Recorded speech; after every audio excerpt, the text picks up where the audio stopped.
শুধু বট বাহিনী দিয়ে স্ট্যাটাস দিয়ে মানুষকে ছোট করে আজে বাজে কথা বলে ভাইরাল হয়ে রাজনীতি হয় না।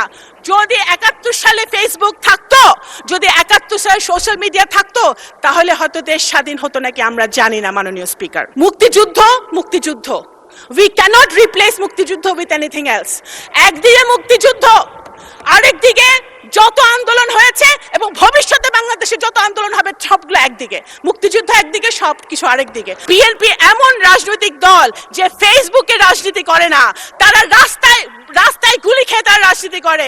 শুধু বট বাহিনী দিয়ে স্ট্যাটাস দিয়ে মানুষকে ছোট করে আজে বাজে কথা বলে ভাইরাল হয়ে রাজনীতি হয় না।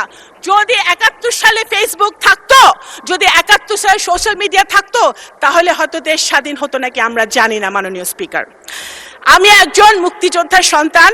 আমি এতটুকুই বলতে পারি মুক্তিযুদ্ধ নিয়ে যে মাননীয় স্পিকার, আপনি একজন বীর মুক্তিযোদ্ধা। মুক্তিযুদ্ধ মুক্তিযুদ্ধ, উই ক্যানট রিপ্লেস মুক্তিযুদ্ধ উইথ এনিথিং এলস।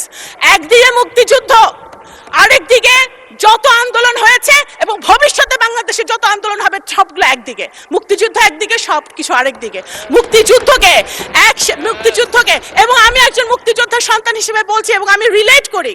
আমার সামনে বসে আছে যারা, নাহিদ বসে আছে, আমাদের হাসনাত বসে আছে, যারা যারা মাননীয় সংসদ সদস্যরা বসে আছে। আই এম সরি, আমি ওদের সেন্টিমেন্টকে আমি রিলেট করি।